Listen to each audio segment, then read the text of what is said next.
சூழலில் அது கிடைக்கக்கூடியவர்கள் வந்து மிக குறைவான நபரில் இருப்பாங்க. அப்போது அதுக்கு மாற்று அப்படின்னு எடுத்து பார்த்தீங்கன்னா இந்த ஒமேகா 3 இருக்கக்கூடிய மீன்கள் தான். ஸோ இந்த மீன்களை நம்ம வந்து அவ்வப்போது மாதத்துக்கு வந்து ஒரு 3-4 தடவையாவது அதை எடுத்துக்கிட்டு வந்தோம்னா அந்த ஒமேகா எண்ணெய்கள் வந்து நமக்கு கிடைச்சி கொண்டே இருக்கும். நோய் எதிர்ப்பாற்றலை வழங்குறதோட நமக்கு ஏதாவது ஒரு நாள்பட்ட நோய்களில் அந்த ஆன்டி ஆக்சிடென்ட் சப்போர்ட் வேணுங்கும்போது அதற்கும் வந்து நமக்கு மீன்கள் உதவியாக இருக்கும். அப்புறம் அந்த புலால் உணவுகள்லேயே ரொம்ப குறைந்த அளவுக்கு சில நேரங்களில் இல்லாத அளவுக்கு கொழுப்பு இருக்கிறது வந்து இது மட்டும்தான். அப்போது நம்ம கொழுப்பை தவிர்க்க வேண்டிய சூழலில் உடல் எடை அதிகமாக இருக்குது, இல்லைன்னா வந்து இரத்த கொதிப்பு வந்து உடல் எடையினால் அதிகமாக இருக்குது, இல்லைன்னா மாரடைப்பு வரக்கூடிய மக்களாக இருக்காங்க.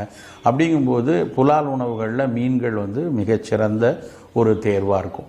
இது மட்டும் இல்லை, மீன்கள் வந்து குழந்தைகளுக்கு எவ்வளோ தூரம் நல்லதோ அதே மாதிரி கர்ப்பிணி பெண்களுக்கும் பாலூட்டக்கூடிய மக்களுக்கும் வந்து